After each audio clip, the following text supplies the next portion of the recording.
하겠습니다. 오늘 하나님께서 주시는 말씀은 룻기 4장 9절부터 22절까지 말씀입니다. 조금 길지만 우리가 집중해서 룻기 4장 9절에서 22절까지 말씀, 오늘 룻기 마지막 시간으로 우리가 한번 집중해서 읽어보도록 하겠습니다. 시작. 보아스가 장로들과 모든 백성에게 이르되 내가 엘리멜렉과 기련과 말론에게 있던 모든 것을 나오미의 손에서 산 일에 너희가 오늘 증인이 되었고, 또 말론의 아내 모압 여인 룻을 사서 나의 아내로 맞이하고 그 죽은 자의 기업을 그의 이름으로 세워 그의 이름이 그 형제 중과 그곳 성문에서 끊어지지 아니하게 하매 너희가 오늘 증인이 되었느니라 하니, 성문에 있는 모든 백성과 장로들이 이르되 우리가 증인이 되나니 여호와께서 내 집에 들어가는 여인으로 이스라엘의 집을 세운 라헬과 레아 두 사람과 같게 하시고 내가 에브라스에서 유력하고 베들레헴에서 유명하게 하시기를 원하며, 여호와께서 이 젊은 여자로 말미암아 내게 상속자를 주사 내 집이 다말이 유다에게 낳아준 베레스의 집과 같게 하시기를 원하노라 하니라. 이에 보아스가 룻을 맞이하여 아내로 삼고 그에게 들어갔더니 여호와께서 그에게 임신하게 하심으로 그가 아들을 낳은지라. 여인들이 나오미에게 이르되 찬송할지로다. 여호와께서 오늘 내게 기업 물을 자가 없게 하지 아니하셨도다. 이 아이의 이름이 이스라엘 중에 유명하게 되기를 원하노라. 이는 내 생명의 회복자이며 내 노년의 봉양자라. 곧 너를 사랑하며 일곱 아들보다 귀한 내 며느리가 낳은 자로다 하니라. 나오미가 아기를 받아 품에 품고 그의 양육자가 되니 그의 이웃 여인들이 그에게 이름을 지어주되 나오미에게 아들이 태어났다 하여 그의 이름을 오벳이라 하였는데, 그는 다윗의 아버지인 이새의 아버지였더라. 베레스의 계보는 이러하니라.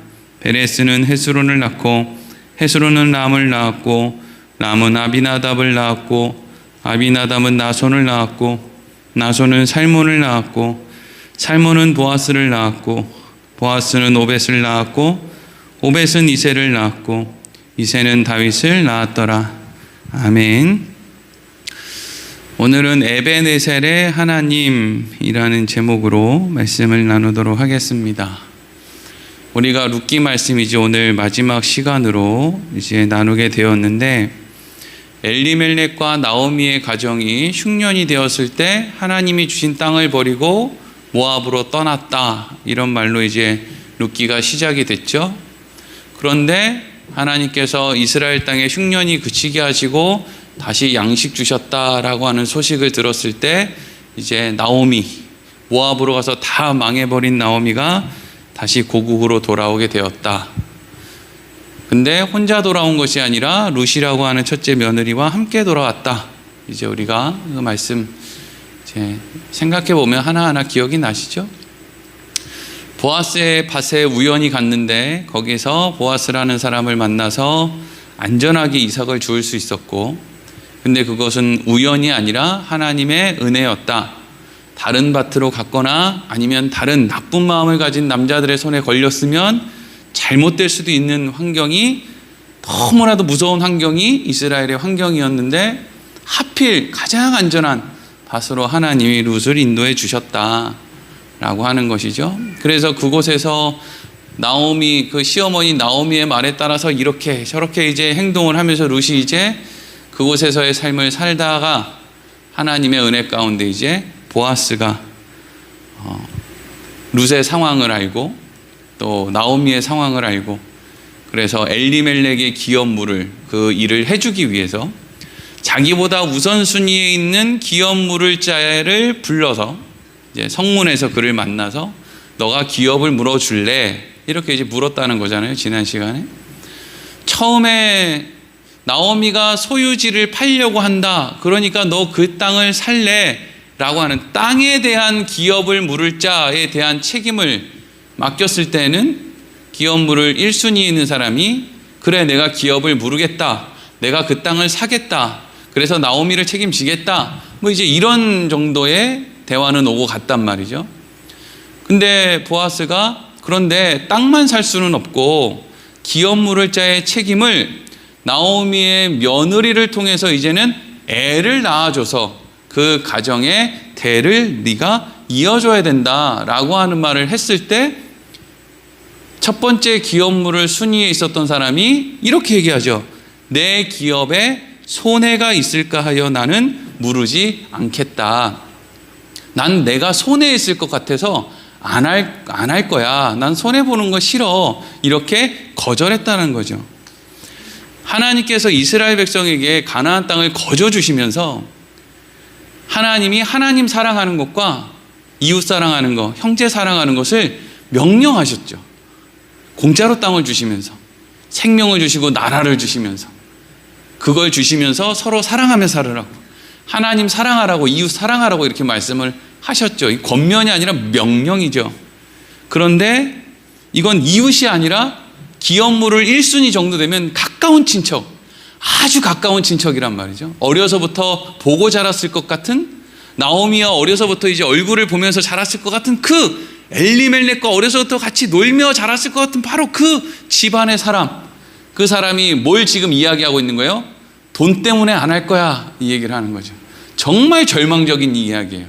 형제 간에, 형, 나 요즘에 너무 힘들어. 형 나 좀 도와줘. 아, 나 너 안 도와줄 거야. 나 돈 없어. 동생이 얼마나 속상하겠어요. 그렇죠? 정말 좌절 중에 좌절이에요. 인생에 그런 절망이 있어요. 근데 지금 이 기업물을 1순위에는 가장 가까운 친척은 지금 뭐라고 합니까? 싫어. 난 돈 손해보는 거 싫어. 난 안 할 거야. 근데 여러분, 이게 이 시대에 이 사람에만 해당되는 문제가 아니고요. 인간은 가족끼리도 돈 문제가 연결이 되고 한 번 빌리고 두 번 빌리고 세 번 빌리면요, 상종 안 합니다. 그게 횟수가 두 번이냐 세 번이냐 네 번이냐의 차이지, 몇 번 빌려주고 몇 번 못 받고 이렇게 하다 보면은요, 그냥 관계가 끊어지고 원수 돼 버려요. 원수. 뭐 이웃을 사랑해라 뭐 이런 게 아니라 우리는 가족도 사랑할 수 없어요. 뭐 때문에요? 돈 때문에. 정말 재주 없고 실력 없는 사람들이죠. 그렇기 때문에 우리는 사실 사람한테 너무 기대할 것도 없지만 또 사람한테 너무 실망할 것도 없어요. 원래 그래요. 원래 사람은 손해 안 보려고 하는 거예요. 육신을 가진 인생은 다 자기 손해 안 보려고 하는 거예요. 자기 손해 보려는 사람은 없어요. 자기 손해 안 보려는 사람들이 살아가는 것이 이 세상이죠. 그런데 어떻게 우리가 기대를 하겠습니까? 전부 손해 안 보려고 하고 사는데 그 틈바구니에서 당연히 세상이 냉랭한 게 당연한 거지. 근데 세상이 그러면 그럴수록 무엇이 빛나죠? 예수님이 하신 일이 빛나는 거예요. 그래서 우리는 그 예수님을 믿는 거예요. 다른 사람들은 횟수가 어떤 사람은 두 번이냐 세 번이냐 네 번이냐의 차이는 있겠지만 시간이 지나고 횟수가 지나가면 다 안 하는 거예요.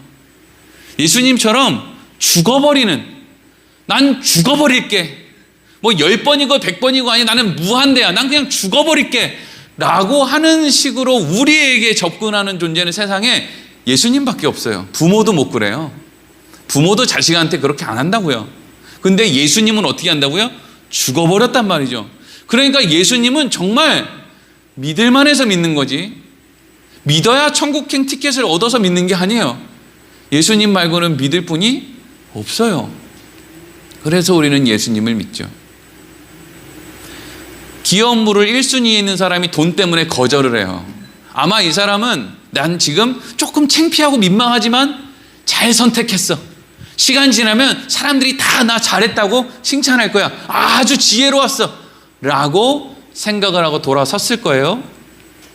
그런데 성경에 이 사람은 그냥 아무개죠. 그냥 아무개예요. 우리가 아무개로 사느냐, 보아스로 사느냐, 룻으로 사느냐, 그것은 우리가 세상의 법을 따르느냐, 하나님의 은혜의 법을 따르느냐에 따라서 달라지는 거예요. 그런데 하나님의 은혜의 법을 따르는 사람은 누가 봐도 손해보는 거예요. 할 말 안 하는 사람, 참는 사람, 누가 봐도 은혜의 법을 따르죠. 답답하죠. 답답해요. 근데 버티는 거예요, 여러분. 사는 거 얼마나 힘드세요. 근데 버티는 거예요. 그렇다고 우리가 세상 법으로 치고받고 싸울 수 있습니까? 시장에서 마음에 안 든다고, 우리 권사님 오늘 시장에서 추운데 막 이러다가 막 일어났다 앉았다 너무 많이 해가지고 담요도 못 덮고 일하신다 그러는데, 그런다고 짜증나게 한다고 우리가 무슨 너 뭐라 그랬어 이러면서 막 대판 싸우는 수는 없는 거잖아요. 참는 거죠. 여태까지 많이 참은 거죠. 50년 참은 거예요. 어떤 분은 60년 참고 어떤 사람 70년 참은 거예요. 저도요, 이제 넉넉 잡고 한 20년 조금 참으면 안 해도 돼요. 애들도 다 크고 얼마나 다행인지 몰라요. 그 참으면 하나님이 우리는 아무개가 아니라는 거잖아요. 아무개로 살고 싶진 않잖아요. 한번 살고 끝나는 건데 참더라도 보아스로 살아야지, 멋있게. 보아스는 돈 생각 안 하는 거예요. 하나님이 기업 물을 자의 책임을 나에게 맡기셨다. 그리고 저 여인은 내가 기업을 물어줘야 될 책임이 있는 여인이다. 사람들이 이방 여인이다, 얼굴빛이 이상하다, 말투가 이상하다, 별의별 얘기를 해도 나는 하나님 말씀에 기업을 물으라고 하셨으면 나는 그 기업 그냥 물으겠다. 뭐가 있을지라도요, 손해가 있을지라도 나는 그거 물으겠다 이거죠. 사실 세상에 생각해보면 손해볼 게 뭐가 있어요? 돈 몇 푼 손해보는 거 말고 뭐가 그렇게 손해를 봅니까? 근데 우리는 그게 전문 줄 알고 그냥 쩔쩔맨단 말이죠. 생각해보면 그거 아무것도 아니에요. 어차피 쓰지도 못하는 거. 돈 쓰는 것도 쓰는 사람들이나 쓰지 있다고 다 쓰는 것도 아니에요. 그 미국의 워렌 버핏이라고 하는 유명한 부자 있거든요. 그 사람 점심 때 햄버거하고 콜라 먹는데요. 돼지같이 살쪄가지고. 워렌 버핏이 고소하지 않겠지. 우리도 마음만 먹으면 햄버거에 콜라 먹잖아요. 그 사람은 하루에 몇십억 몇백억씩 벌어도 햄버거에 콜라 먹어요. 별반 차이도 없단 말이죠. 자, 그래서 그 기업 물을 1순위에 있는 사람이 난 기업 못 물으겠습니다라고 하고 신발을 그 증표로 땅에 던졌을 때 보아스는 기다렸다는 듯이 그곳에 있었던 그 장로들, 유다 지파의 장로들에게 이렇게 얘기하죠. 9절에서 12절 읽겠습니다. 시작. 보아스가 장로들과 모든 백성에게 이르되 내가 엘리멜렉과 기럨과 말론에게 있던 모든 것을 나오미의 손에서 산 일에 너희가 오늘 증인이 되었고, 또 말론의 아내 모압 여인 룻을 사서 나의 아내로 맞이하고 그 죽은 자의 기업을 그의 이름으로 세워 그의 이름이 그의 형제의 중과 그곳 성문에서 끊어지지 않게 하매 너희가 오늘 증인이 되었느니라 하니, 성문에 있는 모든 백성과 장로들이 이르되 우리가 증인이 되나니 여호와께서 내 집에 들어가는 여인으로 이스라엘 집을 세운 라헬과 레아 두 사람과 같게 하시고 내가 에브라스에서 유력하고 베들레헴에서 유명하게 하시기를 원하며 여호와께서 이 젊은 여자로 말미암아 내게 상속자를 주사 내 집이 다말이 유다에게 낳아준 베레스의 집과 같게 하시기를 원하노라 하니라. 아멘. 기다렸다는 듯이 보아스가 그러면 이제 내가 엘리멜렉의 가문의 기업을 이어주겠다. 죽었지만 엘리멜렉과 기럨과 말론은 죽었지만 내가 이 가정의 대를 이어서 이 끊어진 가정의 대를 잇겠다. 생명이 이어지게 하겠다. 그래서 내가 이 가문의 모든 일들을 내가 책임지겠다. 너희들이 지금 내가 한 말을 들은 너희들이, 그러니까 여기에는 1순위 기업 물을 자랑, 또 유다 그 지파의 장로 10명과 그리고 그 성문의 주위에 있는 많은 사람들이 지금 다 뭔 일이지? 무슨 일인데 저기 장로들이 다 모여있지? 저 사람은 또 왜 신발을 벗고 있지? 이거 막 구경하던 사람들이 전부 다 그 이야기를 듣는데 보아스가 큰 소리로 그것을 이제 선언해버린 거죠. 사람들은 그 이야기를 듣고 겉으로는 축하를 해주는 거예요. 와, 나오미 좋겠다. 와, 저 집안이 다 망인 줄 알았는데 야, 저렇게 살아나네. 보아스 정도 되는 사람이 도와주면 가능성이 있지. 별의별 얘기를 다 했을 거예요. 그러면서 저 집이 엘리멜렉의 집이 대가 끊어진 것 같지만 그래도 오늘 은혜를 입었으니까 저 집이 라헬과 레아, 그러니까 이스라엘의 거의 조상이 되는 그 레아와 라헬이라고 하는 야곱의 아내들처럼 많은 아이를 낳았으면 좋겠다. 또 어떤 사람은 그 게데온인법, 기업 물을 자의 계보를 잇는 유다가 며느리 다말과 결혼한 이야기를 꺼내면서 그 가정처럼 또 좋은 대가 이어졌으면 좋겠다, 이렇게 이제 축하의 어떤 메시지를 이야기를 한단 말이죠. 근데 여러분, 중요한 것은 사람들은 말은 그렇게 축복을 해요. 근데 자기들은 그렇게 안 살아요. 왜 그래요? 말로만 하는 거예요. 그렇게 살지는 않는 거. 생각을 그렇게 안 한다는 거죠. 자기는 돈 따라가는데, 야, 저 사람은 돈 안 따라가고 저렇게 사네? 너 진짜 복되다. 너 정말 훌륭하다. 그렇지, 예수 믿는 사람은 저렇게 살아야지. 근데 나는 그렇게 안 살아요. 그래서 예수 믿는 게 어려운 거예요. 예수 믿는단 말하기가 참 어려운 거예요. 그냥 지나가는 사람, 예수 믿으세요. 예수 믿으면 구원받습니다. 예, 제가 예수 믿겠습니다. 아이고, 구원받으셨네요. 이렇게 말장난할 일이 아니에요. 이게 예수를 믿는다는 건 엄청난 일이에요. 예수를 믿는다는 건 정말 입으로는 축복해주고 입으로는 나도 저렇게 돼야 되는데, 하지만 몸은 근처에도 가기 싫은 그런 마음을 이야기하는 것이 아니라는 거예요. 그래서 이제 속도감 있게 이제 말씀이 진행되죠. 방금 선언했는데 바로 임신을 해요. 4장 13절 읽겠습니다. 시작. 이에 보아스가 룻을 맞이하여 아내로 삼고 그에게 들어갔더니 여호와께서 그에게 임신하게 하심으로 그가 아들을 낳은지라. 아멘. 그냥 결혼하자마자 금방 아기가 생겼어요. 금방 아기가 생겨야만 돼요. 왜? 보아스는 나이가 너무 많아요. 지금 이미 나이가 많아요. 그러니까 보아스가 룻이라고 하는 여인을 통해서 아이를 낳는 것 자체가 여러분 사실은 기적이에요. 그래서 어쩌면 보아스가 기업 물을 자의 그 일을 고민했을지도 모르겠어요. 그래서 더 1순위 기업 물을 자를 더 찾아주려고 했는지도 모르겠어요. 왜냐하면 이미 보아스는 나이가 많아요. 그리고 이후에도 말씀을 드리겠지만 이 집은 오벳을 낳은 것 밖에는 아이를 더 이상 낳지를 못해요. 그냥 하나 낳는 거예요. 겨우 낳는 거죠. 하나님이 겨우 보아스를 통해서 룻과의 결혼 그 관계를 통해서 애를 하나 낳도록 해주셨어요.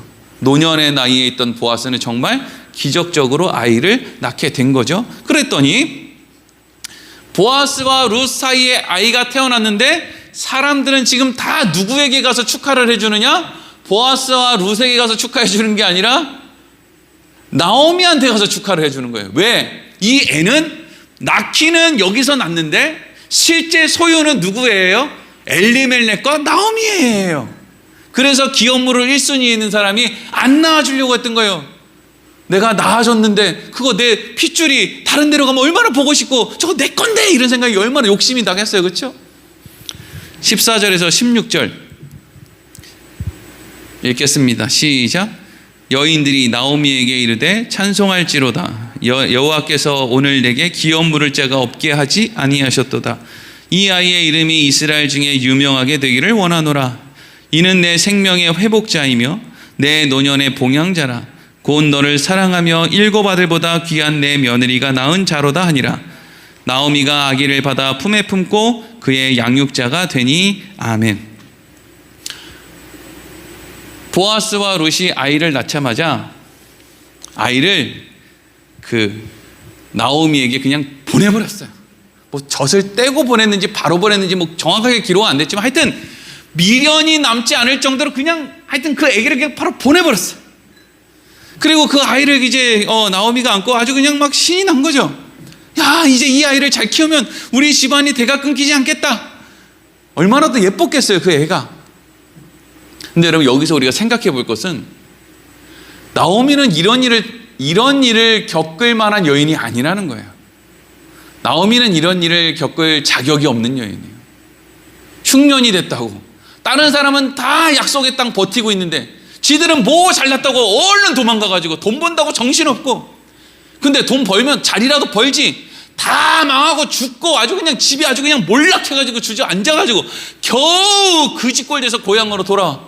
사람들한테 무슨 내세울 게 있겠습니까? 아무것도 내세울 게 없는 집. 기업을 좀 물어달라고 사실 보아스가 나서서 하니까 이렇지 누구에게 이야기하기도 민망한, 입이 달렸다고 그런 말을 하냐? 흉년 때는 지 살겠다고 혼자 달랑 도망가더니 이제 와서는 니네 기업 물어달라고 지금 이 이야기를 꺼내냐? 입은 달렸다고 말은 하냐? 이런 말을 들어도 싼 자격 없는 그런 집이죠. 뭐 그런 집이 이 엘리멜렉의 집이고 나오미의 집인데 거기에 하나님이 아이를 안겨주었다 하는 거죠. 하나님은 하나님의 역사를 만들어 가시는데 착한 사람, 선한 사람을 통해서 하나님의 역사를 만들어 가시지 않아요. 왜냐하면 그러면 하나님의 역사는 멈춰 있어야 돼요. 착한 사람, 선한 사람이 없거든요. 착한 사람, 선한 사람이 없어요. 그러니까 여러분, 이번 대통령 선거에서 누가 돼도 절대 걱정하지 마세요. 왜? 그놈이요. 또 이거 고소당하는 거 아니겠지? 그놈이에요. 기호 18번, 19번 얘기하는 거예요. 하나님이 개입하셔서 하나님의 역사를, 하나님의 주권을 가지고 이끌어오지 않으셨으면 우리는 5공화국, 6공화국 막 요럴 때 이미 폭삭 망했어야 돼요. 이미 막 한 사람의 대통령이 몇십 년씩 해먹을 때 벌써 망했어야 된다고요. 근데 안 망하죠. 왜 안 망했을까요? 사람들이 지혜로워서요? 사람들은 과거에 어떤 대통령이 지혜로웠다, 누가 지혜로웠다 말은 많이 하죠. 하지만 사람의 지혜로 그게 되는 게 아니거든요. 하나님의 은혜로 하나님의 역사를 써가시는 거예요. 지금 하나님이 누굴 통해서 하나님의 역사를 써요? 엘리멜렉과 나오미라고 하는 말도 안 되는 집안, 그리고 보아스와 룻이라고 하는 하나님의 은혜를 입은 사람들, 이런 사람들을 합력하여 하나님의 역사를 써가신다는 거예요. 보아스와 룻이 자기들이 태어난 아이를 나오미에게 맡기면서 애 이름도 안 지어주고 그냥 맡겨버렸어요. 그랬더니 오늘 17절 말씀을 보니까 누가 이름을 짓느냐? 17절 읽어보겠습니다. 시작. 그의 이웃 여인들이 그에게 이름을 지어주되 나오미에게 아들이 태어났다 하여 그의 이름을 오벳이라 하였는데 그는 다윗의 아버지인 이새의 아버지였더라. 아멘. 웃기죠? 뭐가 웃겨요? 이 귀한 애를 이름을 누가 지어요? 옆집 할머니가 나오미랑 비슷한 형편에 있는 그 옆집 할머니, 옆집 아줌마가 그 귀한 애의 이름을 지어주는 거예요. 만약에 이 보아스가 아이에게 조금이라도 미련이 있고 이 룻이 조금이라도 그 아이를 어떻게든 조금 그래도 우리 뱃속에, 내 뱃속에서 나가는데 그래도 옷이라도 좀 입히고 이름이라도 좀 번듯하게 짓고 좀 학교라도 좀 보내고 뭐 좀 후원 좀 할까, 이런 생각이 요만큼이라도 있었으면 그 아주머니가 이름 짓게 내버려 두지는 않았을 거예요. 그런데 오벳의 이름을 누가 지느냐? 그 이웃 여인들이 뭐가 좋을까? 그러니까 나오미는 또 나이 먹고 귀가 또 얇아가지고 뭐가 좋다고? 무슨 이름을 해야지 오래 산다고? 그러고 있는 거죠. 이제 아주 신이 나가지고 동네 아줌마 할머니들이랑 모여가지고 아주 그냥 신바람이 났어요. 잔치를 벌이고 난리가 났을 거예요. 근데 그렇게 고민하고 연구해서 지은 아이의 이름이 뭐냐면 오벳인데, 참 이 할머니들이 참 이 이름도 하여튼 얄궂게 짓는데 이게 참 의미 있는 이름이에요. 이 오벳이라는 이름이 섬기는 자, 종이라는 뜻을 갖고 있는 이름이에요. 그러니까 주변에 있는 아주머니들, 할머니들은 그래, 너가 이제 느지막하게 이 집안에 태어났으니까 네가 앞으로 나오미 할머니를 어머니로 섬기면서 잘 섬기고 잘 모셔라 라고 하는 이름의 의미를 담아서 애 이름을 오벳이라 지었단 말이죠. 근데 여러분, 인간의 역사 가운데 섬기는 자로 이 땅에 오신 분이 누구죠? 예수님이죠. 왜 이 오벳을 통해서 우리가 예수님을 보게 되는지는 이제 뒤에 말씀을 통해서 또 보도록 하겠습니다. 그래서 룻기가 이렇게 마무리되죠. 18절부터 22절. 베레스의 계보로부터 시작해요. 베레스는 참고로 유다가 며느리 다말로부터 계대 혼인의 방법을 통해서, 그러니까 하나님이 이러한 방법을 명령하지 않았으면 애초에 존재하지 않았을 베레스로부터 이 계보가 소개되고 있어요. 읽어보겠습니다. 시작. 베레스의 계보는 이러하니라. 베레스는 헤론을 낳고 헤론은 남을 낳았고 람은 아비나답을 낳았고 암미나답은 나손을 낳았고 나손은 살몬을 낳았고 살몬은 보아스를 낳았고 보아스는 오벳을 낳았고 오벳은 이새를 낳고 이새는 다윗을 낳았더라. 아멘. 결국에는 지금 이 계보를 소개하는데 이 계보 안에서 우리가 조금 이상하게 보아야 되는 부분이 어디 있냐면 21절이에요. 21절. 21절에 보면 살몬은 보아스를 낳았고, 그렇죠? 보아스가 누굴 낳았대요? 오벳을 낳았고 이렇게 써 있죠. 근데 여러분 이게 왜 이상하냐면 보아스가 오벳을 낳았고 이렇게 되면 안 돼요. 이 애는 누구예요 지금? 보아스예요? 엘리멜렉이에요? 엘리멜렉이에요. 낳자마자 보냈어요. 보아스 자식이 아니에요. 근데 성경에는 지금 누구 자식이라고 되어 있어요? 보아스의 자식이 되었죠. 그래서 보아스가 오벳을 낳고 이렇게 되어 있다고요. 이걸 하여튼 언급하는 설교를 들어본 적이 없어요. 근데 이건 참 이상한 거예요. 그래서 며칠 동안 여러 목사님들에게 질문을 하고 막 전화를 해서 물어보고 막 주석을 찾고 막 물어봤는데 다들 생각을 안 해봤고 이상한지를 모르고 그냥 넘어갔더라고요. 나는 이상하더라고요. 이게 왜 저렇게 됐지? 근데 결론은 뭐냐 하면 이렇게 된 거예요. 엘리멜렉하고 나오미가 애가 없어서 보아스와 룻이 낳은 오벳이 그 집에 대를 이어줬어요. 계대 혼인법으로 기업을 물려줬단 말이죠. 근데 그렇게 해서 엘리멜렉과 나오미의 집에 아이가 이제 계보를 잇고 있는데 보아스와 룻이 아이를 하나도 못 낳고 그냥 죽어버린 거예요. 그러니까 이 집안과 이 집안이 오벳이라고 하는 아이로 그냥 한 덩어리가 돼버린 거예요. 이게 왜 중요하냐면요. 엘리멜렉은 위기를 만났을 때 하나님을 헌신짝처럼 버리고 도망쳐버린 인생이고요. 나오미는 기회를 엿봐 자기의 생각으로 어떻게든 뭔가 사람을 이용해서 좀 잘 살아보려고 하는 전형적인 인간 냄새 풀풀 풍기는 여인이었는데 그 가정과 보아스와 룻이라고 하는 하나님의 은혜를 입은 우연을 가장한 필연으로 하나님의 은혜 가운데 살아가는 그 사람들이 한 집안이 되었더니 누가 태어났어요? 오벳이라고 하는 섬기는 자 종이 태어나게 됐다는 거예요. 그래서 오벳이 이새를 낳고 이새가 다윗을 낳고 다윗의 후손으로 누가 옵니까? 이 땅에 섬기는 자 종으로 예수 그리스도께서 이 땅에 오시는 거죠. 이게 여러분 룻기가 하고 싶은 이야기예요. 룻기는 절대로 무슨 시어머니 얘기, 착한 며느리 얘기, 선한 보아스라고 하는 한 사람의 이야기가 아니라 하나님께서 어떻게 쓸모없는 저 인간들을, 그러니까 여러분 우리는 스스로 쓸모 있다고 생각하는 것이 얼마나 무서운지를 늘 생각하며 살아야 돼요. 목사가 나 아니면 이 교회 큰일 나지, 나 아니면 이 교회 제대로 굴러가나, 이런 생각이 들면 그냥 그 교회는 끝난 거예요 사실은. 근데 대부분 목사들이 그러고 살아요. 착각 속에 살죠.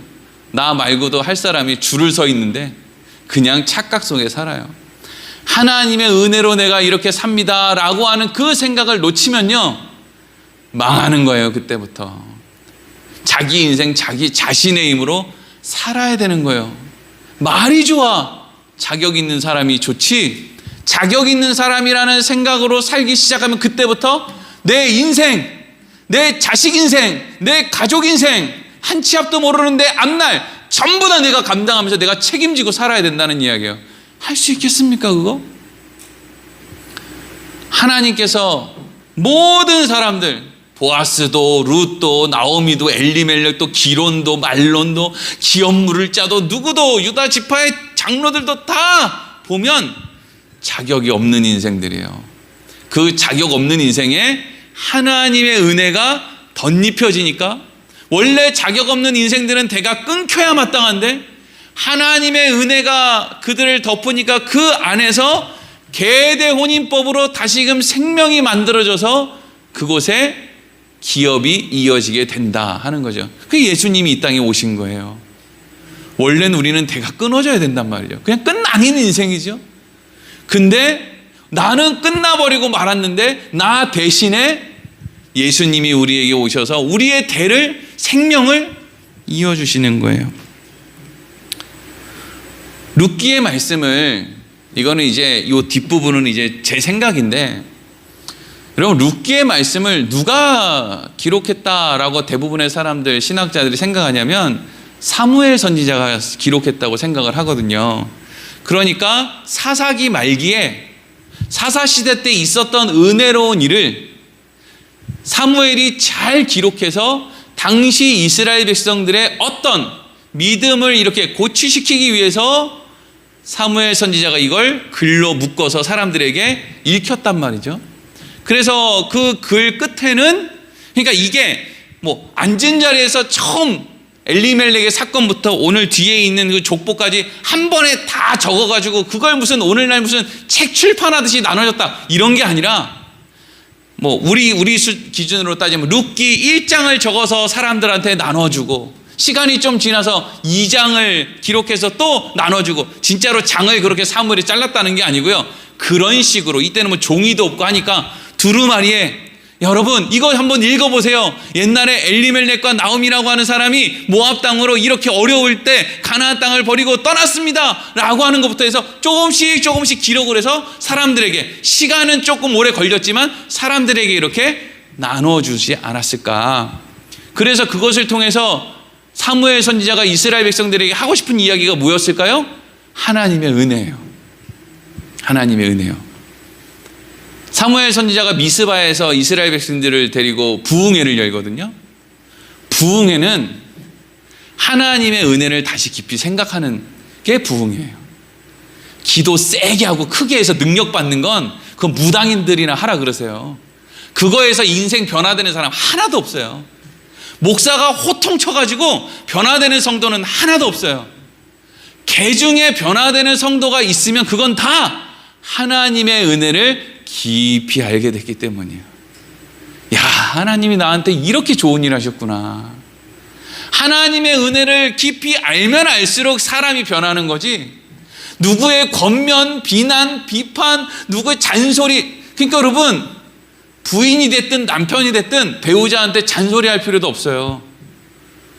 저희 집사람도 저한테 잔소리 잘 안 하고 저도 저희 집사람한테 잔소리 잘 안 해요. 왜 안 할까요? 어차피 안 해. 어차피 안 해요. 시집이 아니라 결혼해서부터 제가 지금까지 계속 얘기하는 게 있거든요. 안 해요. 그래서 얘기를 안 해요 지금은. 그런다고 바뀌는 게 아니에요 사람은. 사무엘 선지자가 어떻게 이스라엘 백성들을, 자, 이스라엘 백성들이 뭐라고 하나 한번 보세요. 사무엘상 7장 3절 4절 읽어보겠습니다. 시작.